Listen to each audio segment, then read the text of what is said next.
In the winter of 1942, as the United States struggled to regain its balance after Pearl Harbor, President Franklin Roosevelt stepped before the microphones and spoke a number that seemed to defy the limits of industry itself. 300,000 aircraft, not over a decade, but within the span of the war. It was a declaration delivered without theatrics, yet it carried the weight of a nation suddenly forced to wager everything on speed, steel, and improvisation. To many listening that night, it sounded less like a plan and more like an echo of American optimism colliding with the reality of global conflict.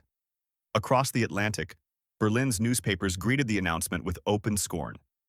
Editorials dismissed the target as childish propaganda, the sort of boast a nation makes when it lacks the discipline for real production.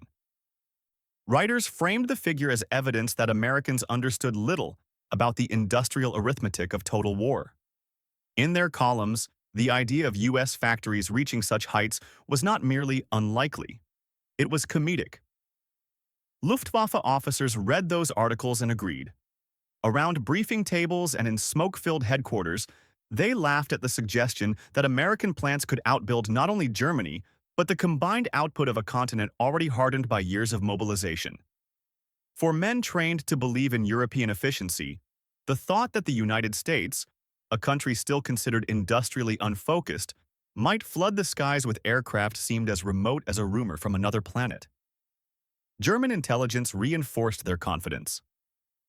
Reports circulated through the Reich's ministries describing Roosevelt's claim as arithmetically absurd, a fantasy unsupported by raw materials, machinery, or labor. Analysts assured their superiors that America's manufacturing base, while sizable, lacked the coordinated framework necessary to achieve even a fraction of the president's promise. Yet the skepticism did not stop at enemy shores. Within the U.S. Army Air Forces, officers traded cautious glances. Some wondered if Roosevelt had overreached, staking national credibility on a number that could become an embarrassment if unmet.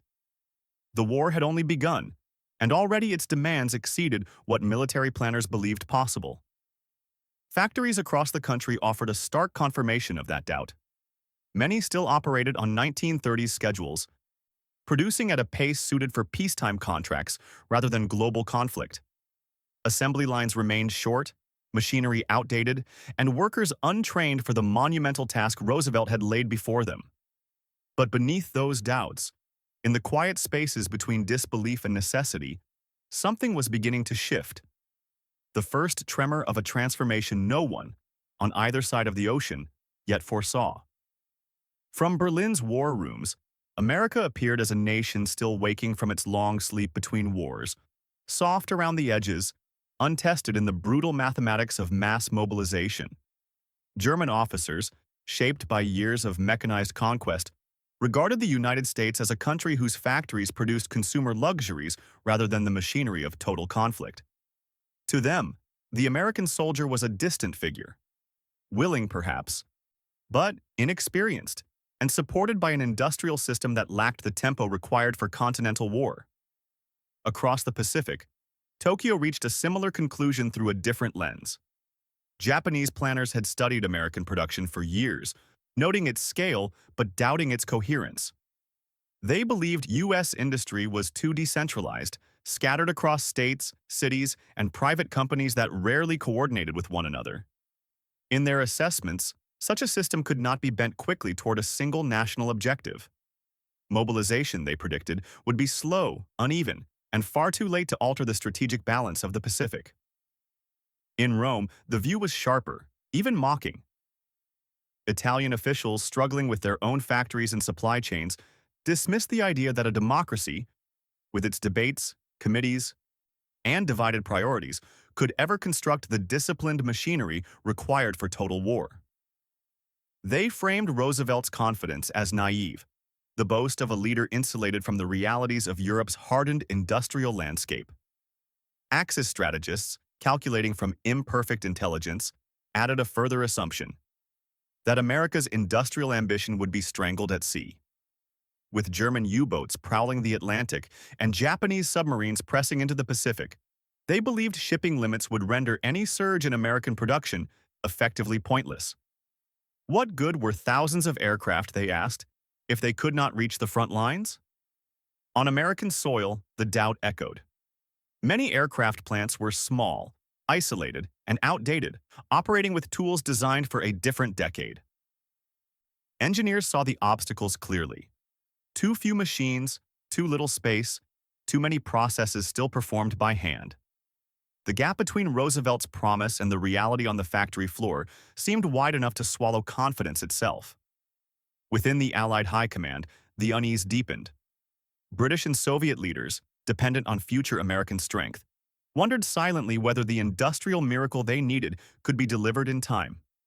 The arithmetic was unforgiving, and the stakes only growing. And over all of it, the skepticism abroad, the uncertainty at home, Roosevelt's number hung like a storm cloud waiting to break, its true weight still hidden in the gathering wind of what came next. On the morning of December 7, 1941, the United States discovered the cost of its assumptions in a single, concentrated blow. The attack on Pearl Harbor did more than cripple ships and destroy aircraft. It shattered the belief that the nation had time. Time to prepare, time to negotiate, time to choose the terms of its entry into war. In a few violent hours, every quiet calculation of readiness was replaced by the unmistakable truth that the country had underestimated both its enemies and the speed of the world it had tried to observe from afar. As smoke drifted across the wreckage of Battleship Row, the scale of America's aviation weakness came sharply into focus. More than 180 U.S. aircraft lay in ruins on the ground in Hawaii, many destroyed before their engines ever turned. The loss revealed a painful arithmetic. American air power was not merely insufficient, it was dangerously thin. For a nation now thrust into a two-ocean war, the inventory of combat-ready planes was a fraction of what would be required to survive the months ahead. In Washington, Congress moved with a force rarely seen in peacetime. Hearings began within days, and voices rose demanding an immediate, exponential expansion of aviation programs. The tone was no longer cautious but urgent. Legislators understood that aircraft, more than any other weapon, would determine both the tempo and the outcome of the conflict. Their debates shifted from budgets to necessities, from possibilities to absolutes. Roosevelt responded with equal clarity. He directed the War Production Board into emergency operation, granting it sweeping authority to redirect raw materials, reorganize industries, and override the bureaucratic friction that had slowed rearmament. The board's mandate was stark: convert the nation's industrial heartland into a machine capable of sustaining global war. Detroit, the arsenal of automobiles, felt the pressure first. Its leaders had hesitated, wary of abandoning profitable civilian production for the complexities of aviation.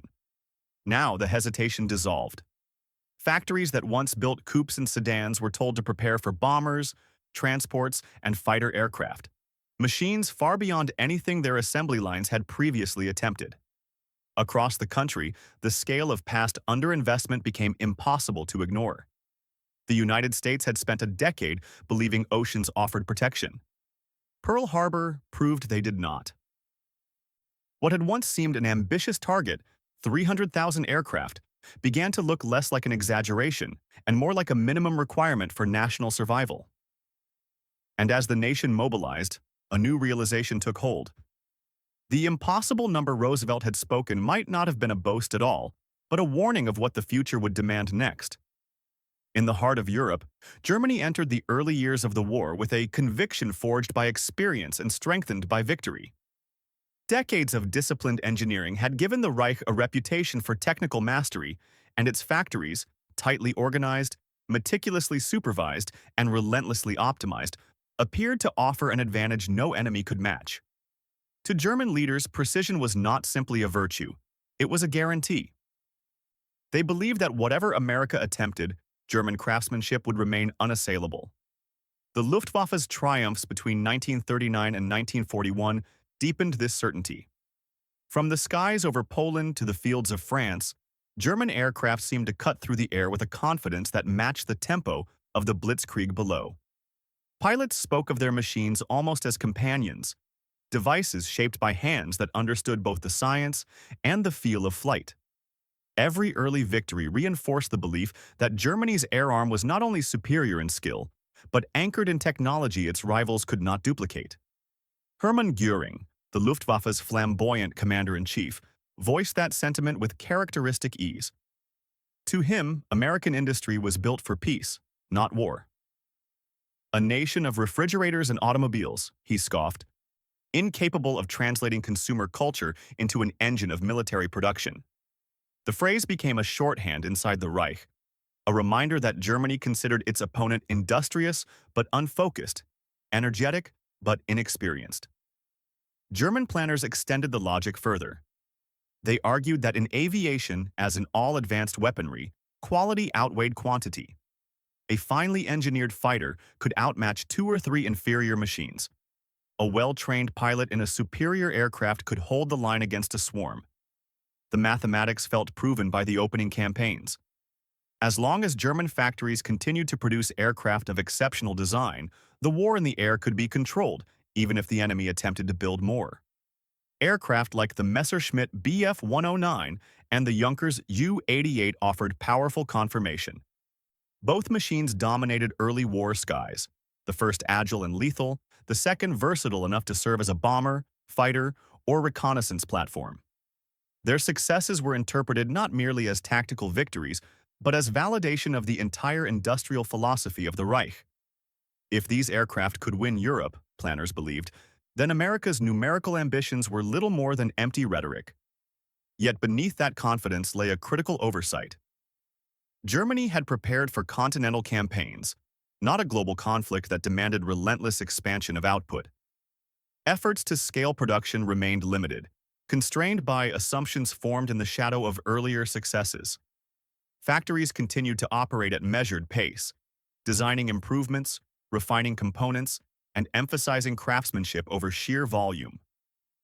The notion of reshaping the entire industrial base for a long war seemed unnecessary, even wasteful, and so the belief endured that America, with its scattered plants and peacetime habits, would drown in inefficiency long before it reached Roosevelt's impossible number.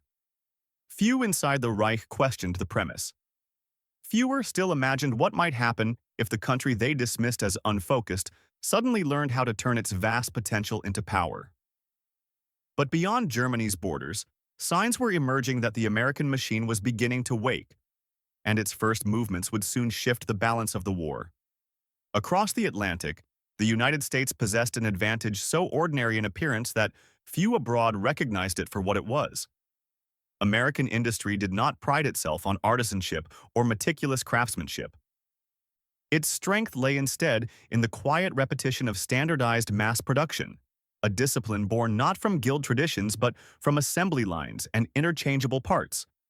It was a system that appeared crude to European eyes, yet beneath its apparent simplicity lay an efficiency that could be summoned and scaled with startling speed. By 1941, car factories in Detroit operated with a rhythm unmatched anywhere in the world. Each day, thousands of automobiles, complex machines composed of steel, glass, wiring, and fuel systems, rolled off their lines with near-clockwork precision. Workers moved in coordinated patterns, guided not by personal expertise, but by processes designed to eliminate hesitation. What looked like routine was, in truth, a sophisticated choreography of tools, timing, and division of labor. No other nation had built anything like it. As the United States entered the war, the government made a decision that would redefine the country's industrial purpose.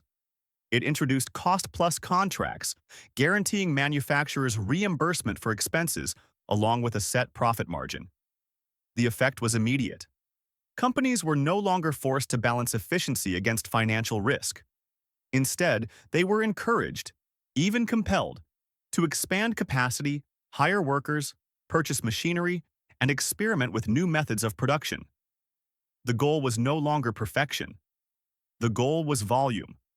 Factories that had once measured success by craftsmanship now measured it by interchangeability.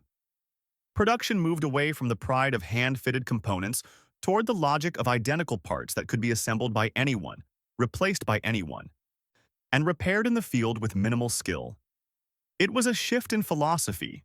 Efficiency became a weapon, precision subordinated to availability. This was not carelessness, but strategy, a recognition that a global war would reward the nation that could build the most, not the nation that built the most delicate. Manufacturers across the country adopted a blunt but effective creed: good enough, built fast. An engine block might be rougher, a rivet line less elegant, a panel slightly heavier, but the aircraft that emerged from these factories were designed to fly, fight, and return to battle again. Their purpose was endurance, not elegance. The system valued replacement over preservation, output over ornament. It was an industrial language spoken fluently only in America. German intelligence watched these developments with curiosity, but interpreted them through the lens of their own assumptions. To analysts in Berlin, the American emphasis on speed appeared sloppy, a sign of inexperience rather than intention. Reports noted the rough machining, the visible welds, the minimal tolerances, and concluded that American machinery would fail in the air under the strain of combat. They missed the logic entirely, that a rough-finished aircraft arriving by the hundreds was far more decisive than a beautifully crafted one arriving too late. And so, while the Axis powers dismissed the U.S. approach as undisciplined, the foundation was being laid for a kind of manufacturing they could neither predict nor match, a system capable of producing aircraft not by the dozen, but by the thousands.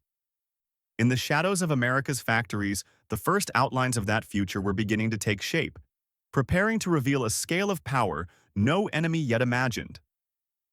When the first contracts arrived in Detroit, they did not resemble ordinary business agreements. They were declarations of national intent.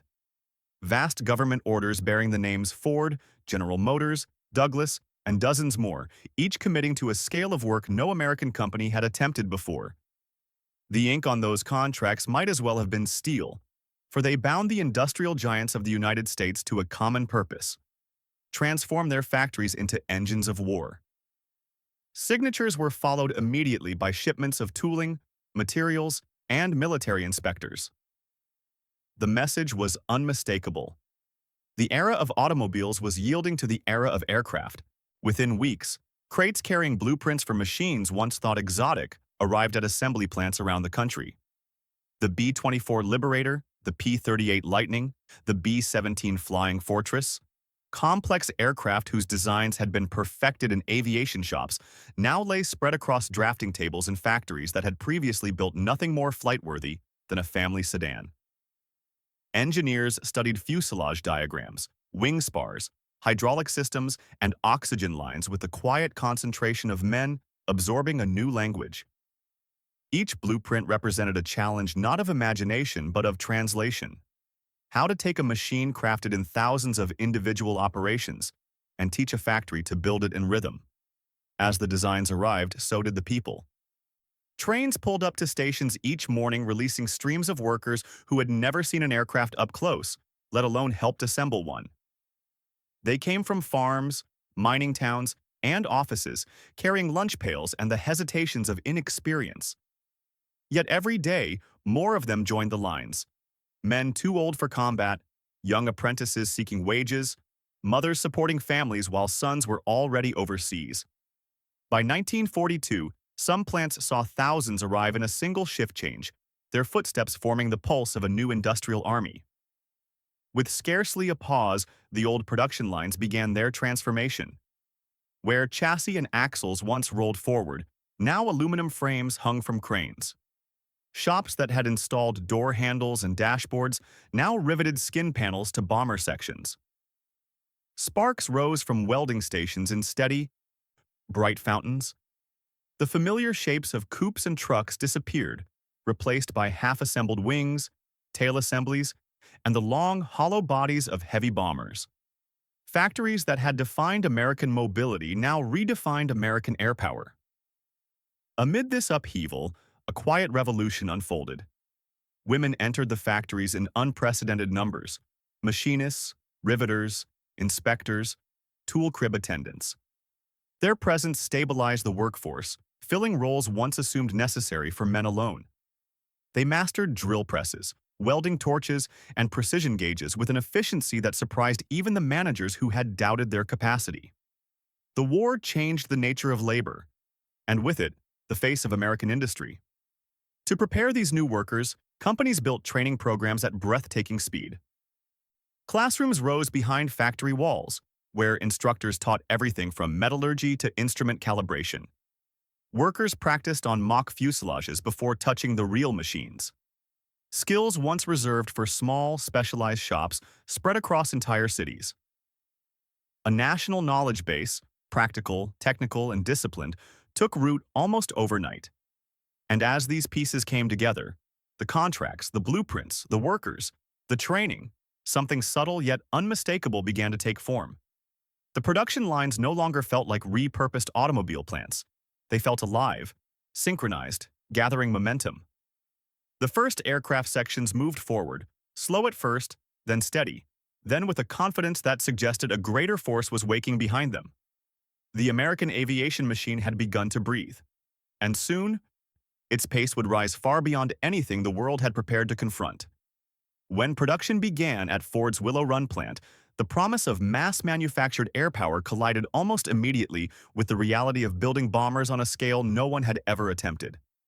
The first B-24 lines, stretched across a cavernous factory floor, broke down with disheartening regularity. Conveyors jammed. Cranes stalled. Fixtures meant to hold bomber sections in perfect alignment sagged under the weight of their own ambition. What had been envisioned as a seamless flow of steel and labor instead lurched forward in hesitant starts, exposing the gap between engineering theory and industrial practice. The failures appeared in the aircraft themselves.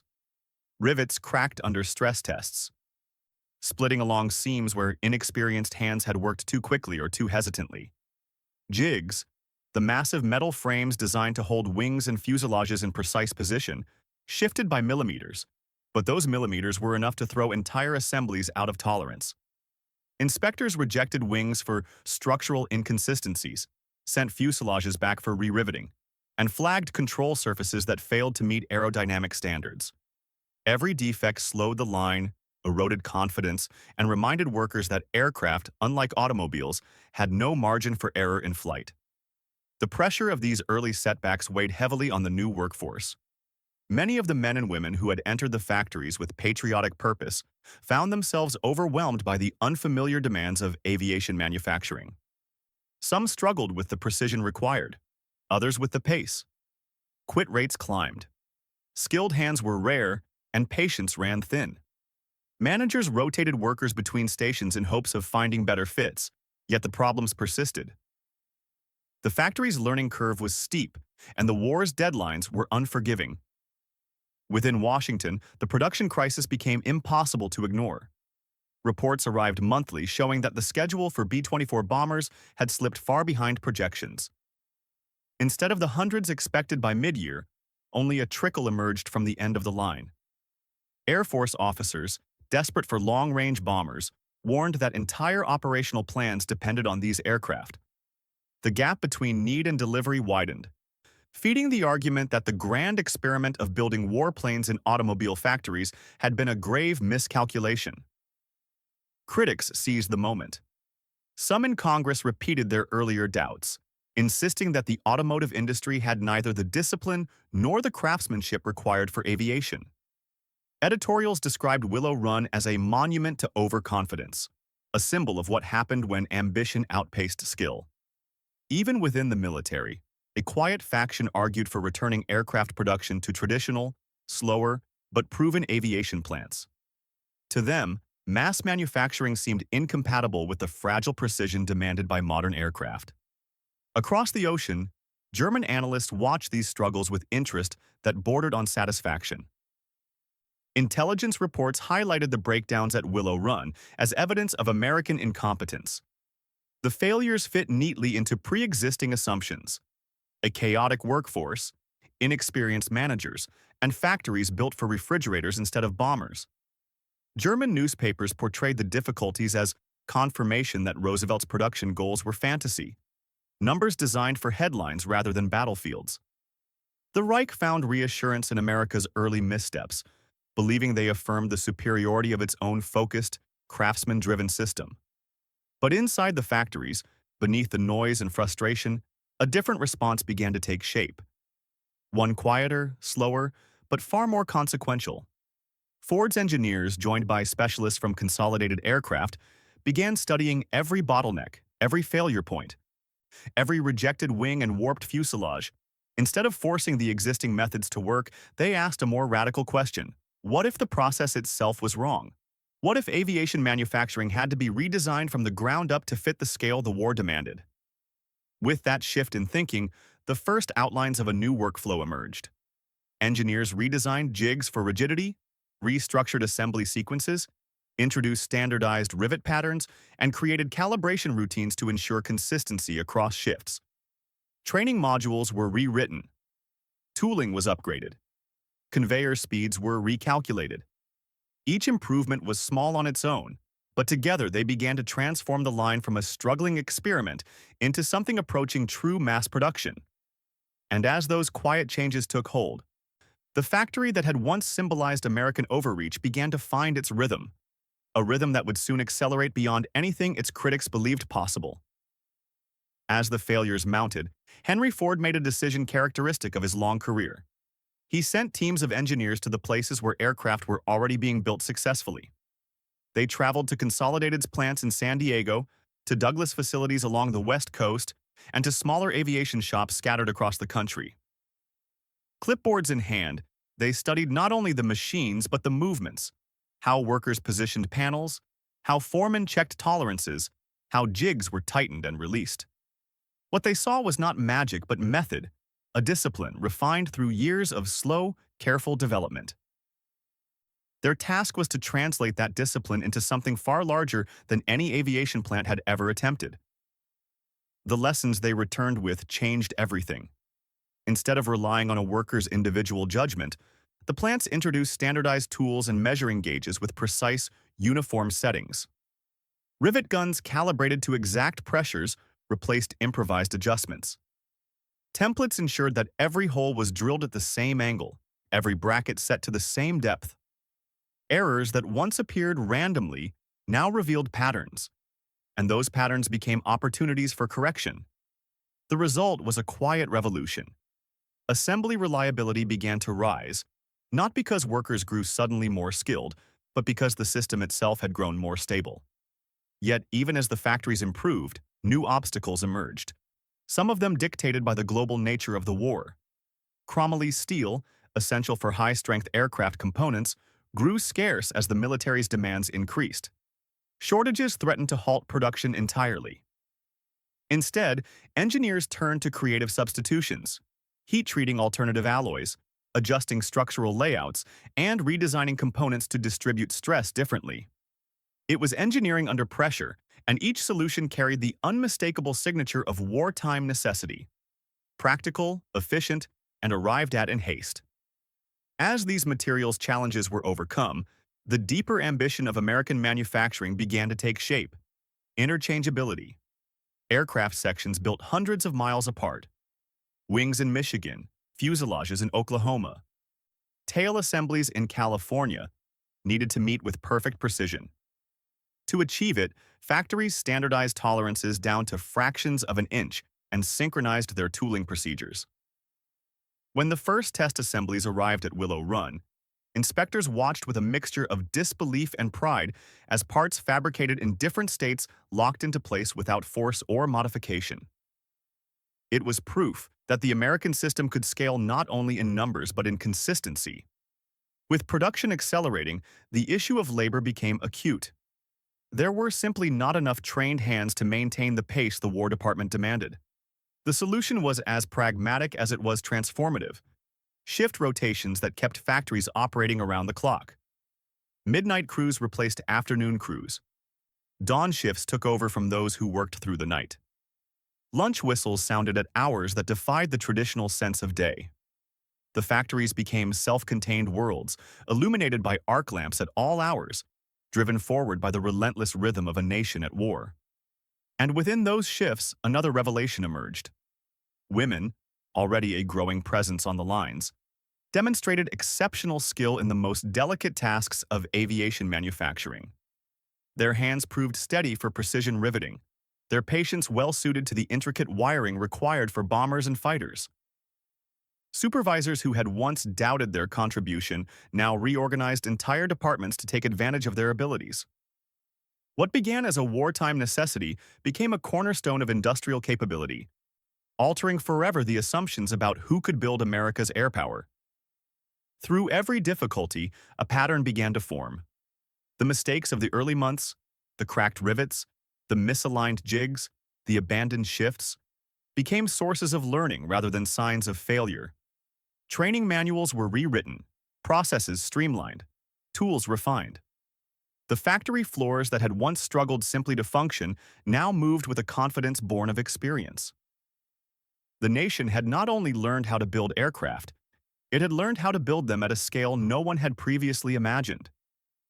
And as this new mastery spread from plant to plant, the outlines of America's industrial transformation sharpened, setting the stage for an acceleration that would soon force both allies and enemies to reconsider what the United States was truly capable of becoming. By the middle of 1943, the transformation that had begun in struggle now revealed its first unmistakable sign of success. At Willow Run, the B-24 assembly line, once plagued by breakdowns, labor shortages, and misaligned jigs, began producing Liberators at a pace that startled even its own overseers. Bombers rolled off the end of the mile-long factory floor in a steady procession, each machine inspected, fueled, and flown away almost as quickly as the next took its place. For the first time, American output outpaced German destruction. The Luftwaffe could shoot down Liberators over Ploiești, Bremen, and the Ruhr. But the factories replaced them faster than losses could accumulate. It was a quiet turning point, visible only in the arithmetic of production reports, but decisive nonetheless. In California, a parallel acceleration unfolded with equal force. North American aviation, already known for the AT-6 Texan trainer, scaled production of the P-51 Mustang at a rate that bordered on the unbelievable. Entire blocks of the factory floor were converted into wing lines, fuselage stations, and engine installation bays. Workers moved in synchronized patterns beneath high windows that filled the space with even light. Each week brought new efficiencies, a faster riveting technique here, a refined materials flow there. The Mustang, once a modest design, became the premier long-range escort of the war. And behind its ascendancy lay not a single invention but the momentum of a factory discovering its full capability. Meanwhile, Boeing faced a challenge that required an even broader vision. The B-17 Flying Fortress, rugged, reliable, and central to the daylight bombing offensive, needed to be built not in one location but in several, all producing identical aircraft at identical standards. To accomplish this, Boeing expanded B-17 output across plants in Seattle, Wichita, and even through partnerships with Douglas and Vega. Tooling was duplicated with microscopic precision, production sequences synchronized, inspectors cross-trained. A bomber built in Kansas could accept wings from Washington and a tail from California without adjustment. It was a demonstration of standardization taken to its highest form, dispersed manufacturing that still produced one unified machine. On Long Island, another experiment pushed the boundaries of aviation assembly.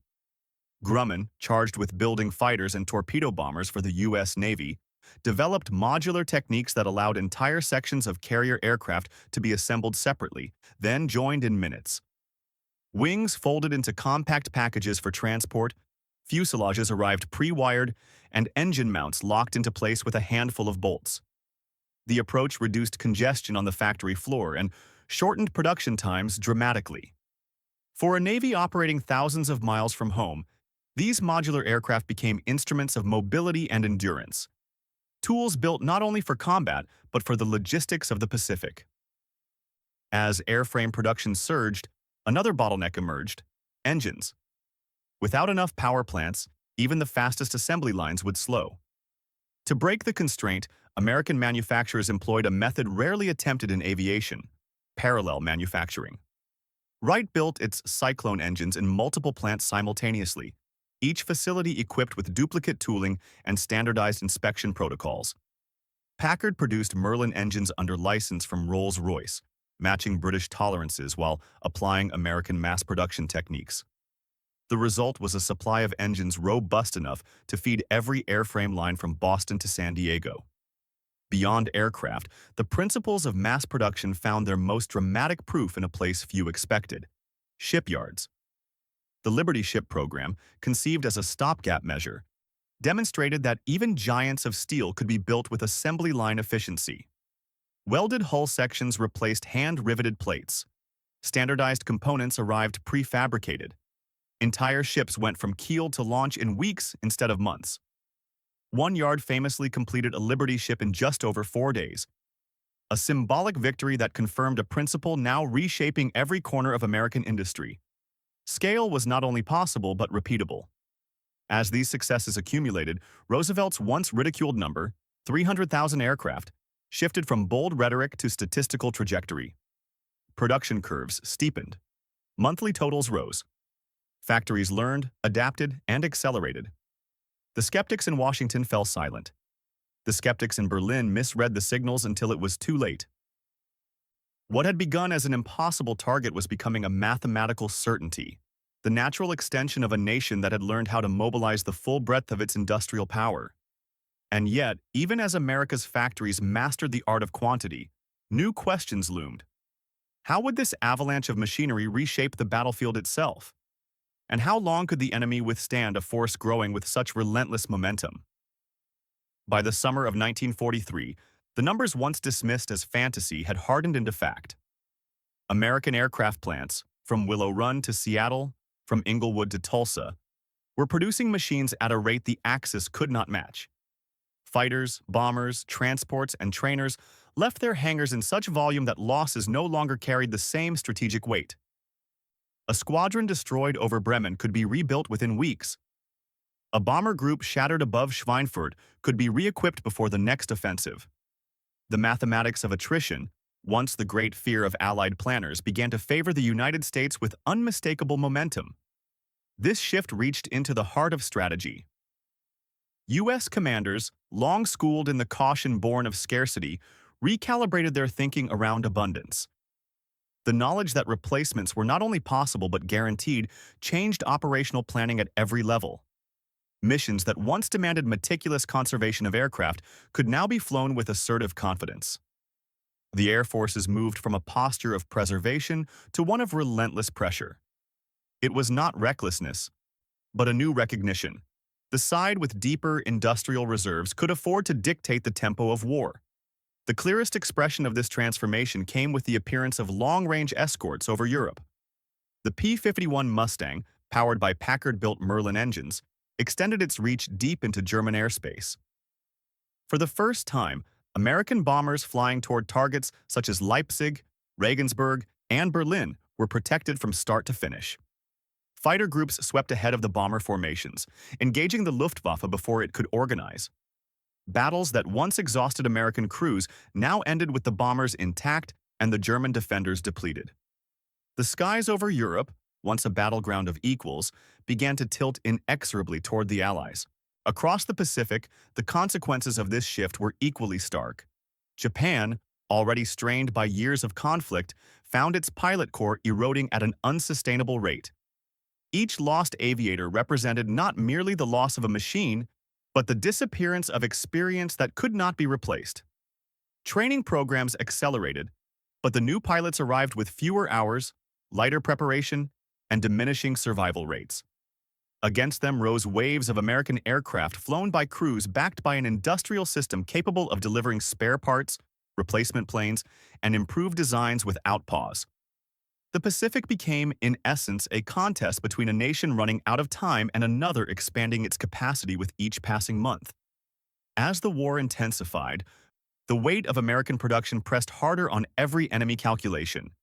Japan's carriers, once the symbols of its striking power, could not be replenished quickly enough. Its airfields, damaged by repeated assaults, struggled to operate with shrinking fuel supplies and thinning ranks. Strategy narrowed to delay and defense, buying time against a foe that could afford to spend everything and still grow stronger. In Germany, the realization arrived bitterly and too late. Until 1943, the Reich had believed its engineering, its discipline, and its early victories would offset the industrial might of the United States. But as the bomber streams thickened, and the fighter sweeps intensified, the illusion dissolved. Reports from the front described skies filled with new aircraft, waves appearing day after day with no perceptible reduction in strength. Factories destroyed on the ground reappeared in the sky weeks later. The scale was unlike anything the German economy could comprehend, let alone match. It was in this moment that Roosevelt's number, 300,000 aircraft, revealed its true nature. It had never been mere propaganda. It had been a forecast of American capability, a statement of what the nation would become once its factories discovered their purpose and its people accepted the demands of total war. By 1943, the number was no longer an aspiration. It was a weapon, one measured not in rhetoric, but in formations stretching from horizon to horizon. And as that weapon grew, the question facing the Axis shifted from whether America could sustain its momentum to how long any opponent could endure against a force built not only to fight, but to replace itself faster than destruction could claim it. By 1944, the tempo of American industry had risen to a level that no wartime economy in history had approached. In a single year, U.S. factories produced nearly 100,000 aircraft, a figure so vast that even seasoned officers struggled to comprehend its meaning. Assembly lines pulsed day and night, turning raw aluminum, engines, glass, and wiring into fighters and bombers with a fluency that bordered on the mechanical sublime. To the workers who fed the lines, the numbers felt abstract. But across the Atlantic and the Pacific, the consequences were anything but. Strategic bombing, once a gamble weighed against heavy losses, now became a sustained campaign that reshaped the geography of German industry.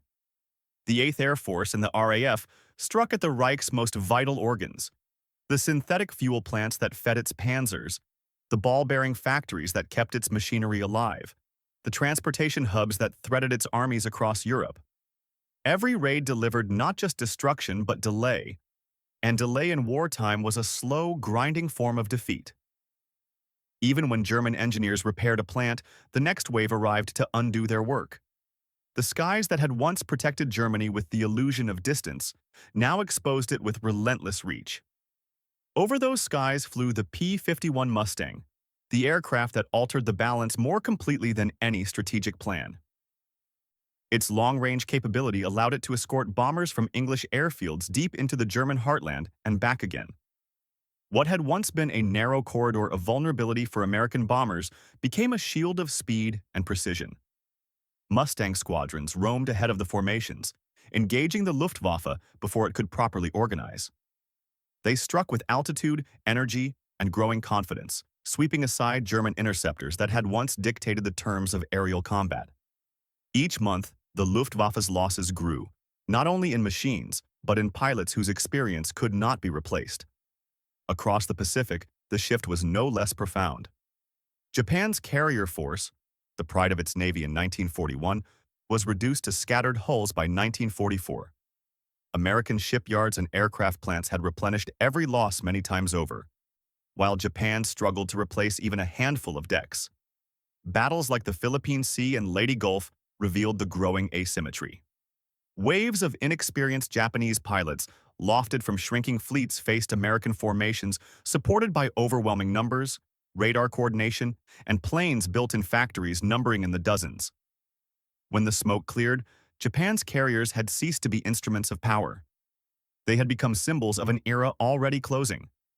In that void of options, Japan turned to a tactic that exposed the full measure of its desperation. The kamikaze, a weapon born of dwindling fuel, dwindling pilots, and dwindling hope, emerged as a final attempt to impose cost on an enemy whose resources appeared bottomless. Young men climbed into aircraft not designed for survival, guided by necessity rather than strategy. Each attack carried a human cost far beyond its tactical effect, and yet the tactic persisted because no alternative remained. For Japan, the skies no longer offered paths to victory. They offered only choices in the manner of defeat. Meanwhile, Allied air supremacy hardened into something absolute. Reconnaissance flights mapped enemy positions without fear. Bombers crossed front lines with fighter screens stretching for miles. Transport aircraft delivered men and supplies as if the air itself had been cleared by decree. Where once the outcome of a mission depended on weather or luck, it now depended on schedules, a sign that the Allies controlled not only the sky but time itself. Airfields expanded, training programs accelerated, and logistics chains lengthened to match the pace of operations that rarely paused. For German and Japanese pilots, the change was unmistakable. They entered combat knowing that the odds were no longer merely unfavorable. They were mathematically hopeless. Every aircraft lost represented a wound the Axis could not heal. Every new American formation represented a strength that grew faster than destruction could diminish it. Pilots stepped into cockpits with the burden of knowing they were confronting not only opponents but an industrial tide that rose behind them with unstoppable force. In 1944, the skies did not simply turn against the Axis. They revealed the final truth of the war. It was no longer a contest of skill or daring. It had become a contest of endurance, and only one side possessed the means to endure. The year's battles made that clear, and the months ahead would only deepen that realization, drawing the conflict toward a conclusion shaped as much by factories as by front lines. By early 1945, the Luftwaffe's decline was visible not just in the numbers but in the very texture of its operations. German pilots, many scarcely into their 20s, climbed into aircraft that only a few years earlier would have been considered obsolete. Messerschmitt Bf-109s and Focke-Wulf 190s, once symbols of technical leadership, now flew with engines starved of fuel, their performance, especially in climb and range, reduced by shortages that no amount of skill could compensate for. Sorties were measured in minutes rather than hours, and pilots often spent more time conserving fuel on the ground than engaging the enemy in the air. The Luftwaffe, once feared for its precision, began to feel the weight of a nation running out of everything that sustained flight. The replacement aircraft that did emerge from surviving German factories carried the marks of a system under strain. Rushed through production, many left assembly lines with uneven tolerances, untested systems, or hastily substituted materials. Late war models like the Bf-109K4 or the Fu-190D arrived too few and too fragile, victims of disrupted supply chains and relentless bombing campaigns. Even the revolutionary Me-262 jet, capable in theory of altering the course of air combat, suffered from unreliable engines, fuel shortages, and the inescapable fact that a handful of advanced aircraft could not offset thousands of Allied machines arriving each month. Quality no longer outweighed quantity. It was smothered by it. As losses mounted, training programs contracted into shadows of their former selves. Where pilots once received hundreds of hours in cockpit instruction, late-war trainees often entered combat with fewer than a dozen hours in the aircraft they were expected to fight in. They learned takeoff, landing, and little more. Their first encounters with Allied fighters occurred not in training skies, but in lethal, high-altitude engagements. Many never returned from their initial sorties. Experienced aces, irreplaceable repositories of tactical knowledge, disappeared faster than Germany could hope to replenish them. The Luftwaffe had once been built on expertise. Now it was sustained by necessity. Across Europe, the contrast grew impossible to ignore. America flooded the continent with aircraft of every type. Bombers that reshaped cities, fighters that cleared the skies, transports that supplied entire armies, and reconnaissance planes that turned enemy movements into open books. They filled airfields from England to Italy, from Normandy to the Rhine, their presence so constant that Allied planners could assume air cover as naturally as they assumed the rising sun. The war no longer hinged on local superiority. It hinged on a continental saturation of American machines that made resistance a matter of endurance rather than skill. Where German craftsmanship once defined the Luftwaffe, mass production now defined its defeat. The Reich continued to produce aircraft, but each loss carried a disproportionate cost. Every downed fighter represented a pilot years in the making, an engine difficult to replace, a factory line slowed by bombing. Meanwhile, Allied aircraft arrived in numbers so vast that commanders treated machines as consumable components of a much larger system. Attrition, the slow, grinding arithmetic of industrial war, had chosen its victor. No amount of technical refinement could reverse the scale of the American output. By late 1944, Internal German reports confronted this truth with stark clarity. Analysts described the Luftwaffe as operationally weakened, then critically impaired, and finally, in private assessments circulated among senior leadership, no longer capable of strategic effect. The language shifted from concern to resignation. The industrial war that Göring had once mocked, the war of refrigerators and automobiles, had become the decisive front, and Germany had lost it completely. Factories could not outbuild Allied bombers. Training schools could not replace fallen pilots. Fuel plants, shattered by strategic bombing, could not supply the machines that remained. In the final months, Luftwaffe units took to the air, knowing that dominance had passed irretrievably to their enemies. They faced formations so large that the sky itself seemed altered, darkened by bomber streams, patrolled by fighters, watched by reconnaissance aircraft that circled like patient sentinels. What had begun as a contest of tactics ended as a demonstration of scale. The prophecy that America might one day overwhelm the Axis with sheer numbers had once been dismissed as naive. Now it unfolded above Europe with unbroken certainty. And as the Luftwaffe collapsed, the war moved toward its last inevitable phase. One shaped not by what Germany could still fight with, but by what the Allies could now afford to unleash. By the final year of the war, the sheer abundance of American aircraft had reshaped not only strategy, but the structure of the conflict itself. Commanders who once planned operations according to scarcity now coordinated campaigns across entire continents with the expectation of constant air cover. The Allies no longer fought sequentially, shifting strength from one theater to another. They fought everywhere at once. From the beaches of Normandy to the jungles of New Guinea, aircraft filled the skies with a constancy that signaled a new kind of power. One defined not by a single offensive, but by the ability to sustain many without pause. This simultaneity rested on a supply chain whose reach extended from the Great Plains to the front lines of Europe and the Pacific. Factories shipped engines, spare parts, ammunition, and fuel across oceans on a scale that dwarfed the logistical efforts of earlier wars. Liberty ships carried crated aircraft to distant bases. Transports flew critical components from island to island. Mechanics repaired fighters on coral airstrips, while ground crews in England prepared entire wings for raids that launched before dawn. The supply chain functioned like a vast circulatory network, steady and tireless, proving that industrial strength meant little unless it could be moved to where it mattered most. In 1944 and 1945, it moved constantly. With this reach came a new precision in ground operations. Air power no longer served merely as preparation or support. It became the compass guiding every major offensive. Before Allied troops advanced through hedgerows in Normandy, waves of fighter bombers carved corridors through German defenses. Before armored columns pushed across France, reconnaissance aircraft mapped enemy positions with photographs captured miles above the ground. Airborne divisions, delivered by C-47 transports built in numbers that once would have seemed improbable, dropped behind lines to seize bridges and roadways. Every advance unfolded under an umbrella of air superiority so complete that generals planned movements assuming the enemy could not disrupt them from above. In Germany, the strategic bombing campaign reached its most decisive phase.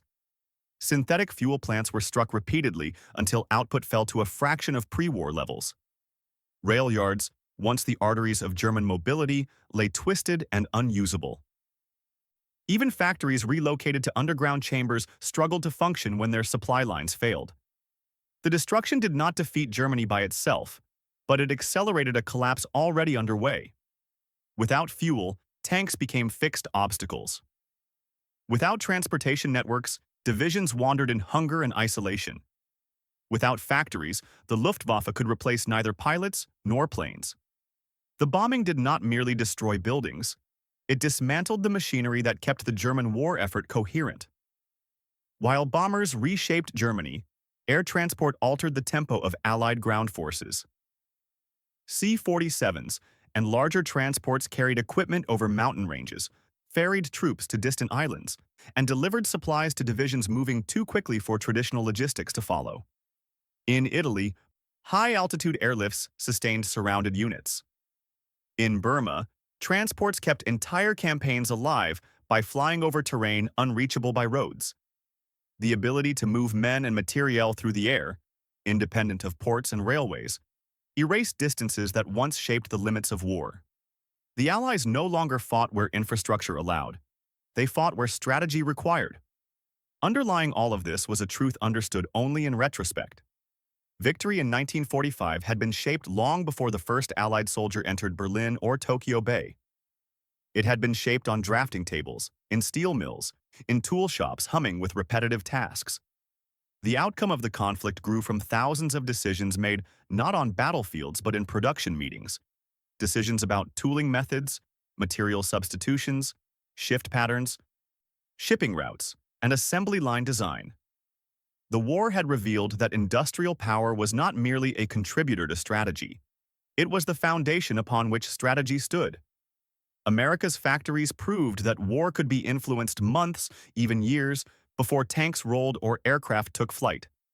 Each bomber produced at Willow Run, each Mustang assembled in Inglewood, each Liberty ship launched at Richmond or Portland represented a fragment of a larger momentum. A momentum that multiplied as more factories joined, more workers trained, and more systems synchronized. By 1945, that momentum had become a force greater than any single battle. It was a demonstration that the capacity to build, maintain, and replenish could decide the course of nations. As the war neared its end, a new global truth emerged with quiet certainty. In the age of mechanized conflict, industry determined destiny. Battles were won by courage, skill, and sacrifice. But wars, the great consuming wars of nations and continents, were won in the places where metal met machines and hands met tools. The Allies prevailed not only because they fought well, but because they built better, faster, and longer. And as the factories slowly powered down, their job nearly finished. The world looked toward the final phase of the conflict, a phase in which the irresistible weight of American production would bring the war's last defenders to the edge of defeat. When the guns finally fell silent in 1945, the factories that had powered the Allied victory did not simply shut down. Their momentum continued, redirected from bombers and fighters to tools of peace. Assembly lines that once produced B-24s retooled for commercial transport aircraft. Companies that had built engines for war now crafted power plants for an emerging civilian aviation industry. Airlines purchased surplus cargo planes and converted them for passengers, stitching continents together with routes that had been mapped in wartime. In the quiet after the conflict, the United States stepped naturally into a new role, not merely the world's arsenal, but its aviation center. Victory had not exhausted American industry. It had prepared it for a world in which flight would define speed, commerce, and connection. Across Europe, the Reconstruction brought with it a sober examination of how the United States had achieved industrial feats once deemed impossible. Engineers and officials visited American plants, studying the layout of assembly lines, the logic of interchangeable parts, the rhythm of shift work, and the integration of logistics with production. They saw not a nation relying on craftsmanship, but one that had built an entire philosophy around process. Workshops that had survived the bombings began their own experiments with mass production principles. These efforts did not replicate the American model overnight. Europe faced shortages too deep for quick imitation. But the lessons shaped its post-war recovery. Industrialization, once fragmented across small facilities, shifted toward more unified systems inspired by what they had observed across the Atlantic. Meanwhile, thousands of German engineers found themselves at a crossroads. The war had scattered their expertise, but the Allies recognized its value. Under programs public and secret, German designers were recruited into American, British, and Soviet research efforts. They entered wind tunnels, drafting rooms, and missile laboratories, contributing to jet propulsion, aerodynamics, and early rocketry. Their skills did not erase the destruction their nation had caused, but in the post-war world, they helped shape the next generation of aviation. German engineering, once a pillar of the Reich, was woven into the emerging tapestry of global technological development, its future divorced from the ideology that had once guided it. Japan faced a different reckoning, shaped by defeat and occupation. Under American guidance, its shattered industries began to rebuild from the foundations. U.S. administrators introduced standardized methods, encouraged corporate reorganization, and promoted technologies that would allow Japan to compete in the new industrial age. Workshops evolved into factories. Factories evolved into corporations. Within a decade, Japan emerged not as a follower, but as a producer of high-quality machinery, electronics, and later aircraft parts. The nation that had once underestimated American industry now rebuilt its own, using many of the same principles: efficiency, repetition, and a relentless pursuit of improvement. The global climate shifted as quickly as the factories retooled. The Cold War began with the lessons of wartime production still fresh in the minds of policymakers. Leaders understood that the next conflict, if it came, would again be shaped by the speed of manufacturing and the scale of national industry. Jet aircraft, missiles, and atomic technologies required not only scientific insight, but vast resources and disciplined logistics. The United States entered this new era with the confidence of a nation that had already demonstrated its industrial potential. Others entered with a wary understanding. Survival would depend not merely on military strength, but on the capacity to build at a pace that matched the accelerating demands of modern war. In universities and government offices, Roosevelt's wartime audacity became a subject of study. His declaration, 300,000 aircraft, once ridiculed as bombast, was now examined as a model of leadership that fused vision with mobilization. Historians noted that he had not relied on detailed plans when he announced the goal. He had relied on the belief that American industry, if challenged, could transform itself. The number had served as both a destination and a catalyst, pushing manufacturers to accomplish what they themselves doubted. It became a lesson in the power of setting objectives beyond the horizon of immediate feasibility, a principle later echoed in space programs and technological revolutions. As nations rebuilt and alliances reformed, the world quietly acknowledged a new reality. The United States had mastered the age of mass manufacturing. Its factories had produced the weapons that shaped victory, but more importantly, they had demonstrated a method capable of producing anything at scale, from consumer goods to aircraft, from electronics to vehicles. This mastery did not emerge from a single company or a single invention, but from a system flexible enough to absorb entire industries and disciplined enough to coordinate them. In the years that followed, the memory of wartime production remained more than a historical record. It became a benchmark, a reminder of what a society could accomplish when its factories, workforce, and leadership moved with unified purpose. And as the post-war world entered new eras of competition and innovation, the question lingered. If America could build 300,000 aircraft in the face of global war, what else might it achieve when challenged again? When the war finally ended and the ledgers were closed, the total stood in quiet, undeniable clarity. The United States had built more than 300,000 military aircraft. Fighters, bombers, transports, trainers, machines of every shape and purpose, crafted in factories that only a few years earlier had produced sedans and tractors. The figure exceeded Roosevelt's audacious prediction, not by accident, but by momentum. It was a number so vast that even the men and women who had worked the lines struggled to see its full shape. Yet across the world, it carried a meaning sharper than any statistic. It was the measure of a nation that had learned how to convert fear into resolve and resolve into production on a scale the world had never witnessed. In Berlin, as surviving analysts sifted through the ruins of their own destroyed war ministries, the pre-war intelligence reports resurfaced, the ones that had dismissed Roosevelt's target as mathematically impossible. Men who had once called the goal childish propaganda now reread their own assessments with an incredulity weighted by defeat. They noted the missed signals, the misread patterns, the assumptions that had seemed so obvious at the time, that craftsmanship would always outmatch mass production, that American factories were too scattered, too undisciplined, too dependent on civilian luxuries. Their disbelief was not simply intellectual, it was personal, tinged with the realization that misjudging industrial capacity had cost them far more than numbers. It had cost them the war in the air, and with it, the war itself. For the Allies, the achievement appeared at first as a victory of logistics, the triumph of material over scarcity. But the deeper truth ran through the factories themselves. What began as a presidential boast had evolved into a logistical miracle executed by ordinary citizens.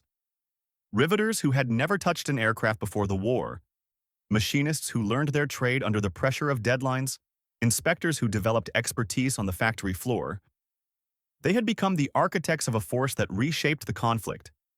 Each aircraft represented thousands of hands, thousands of hours, thousands of decisions made in the hum of production lines illuminated at all hours. The miracle was not in the machines alone, but in the collective will that brought them into existence. America had entered the conflict unprepared, its military small, its aviation industry modest, its strategic thinking shaped more by hope than by readiness. Yet it was precisely that lack of preparation that forced the nation into transformation.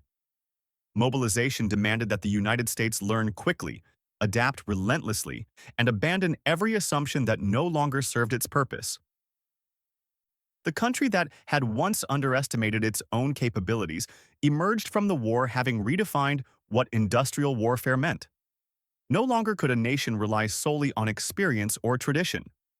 Power lay in adaptability, scale, and the ability to synchronize millions of small tasks into one immense purpose. Germany and Japan had calculated their early strategies on the premise that democracies were slow to mobilize, too fractured, too hesitant, too fond of debate. But the war revealed a paradox embedded in democratic society. When fully awakened, it could mobilize with a unity that astonished even its own citizens. Free laborers worked with the urgency of soldiers. Companies collaborated rather than competed. Government, industry, and workforce aligned through necessity rather than command. The very openness that authoritarian leaders mistook for weakness became the source of a new form of strength, one capable of reshaping economies, armies, and global balances of power. In the post-war years, historians and policymakers returned repeatedly to the question of what the number truly meant. Some viewed it as proof of American industrial abundance. Others saw it as evidence of organizational ingenuity. But for those who had lived through the era, the workers, the pilots, the families who sent their sons into aircraft built 1,000 miles away, the number carried a more human resonance. It was the symbol of what a mobilized democracy could will into existence when its survival depended on it.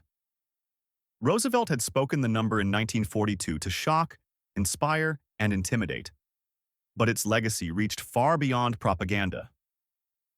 It showed future generations that setting a goal at the outer edge of imagination was not reckless. It was sometimes necessary. The number had forced the nation to expand its understanding of what was possible. And in doing so, it had shifted the meaning of industrial war forever. As the narrative of the conflict settled into memory, one truth remained with quiet certainty. The Axis had laughed at the number once. They had mocked it, minimized it, dismissed it. But as the war drew to its close and the aircraft counts climbed beyond every expectation, the laughter faded into silence. They called it propaganda once. They never called it that again.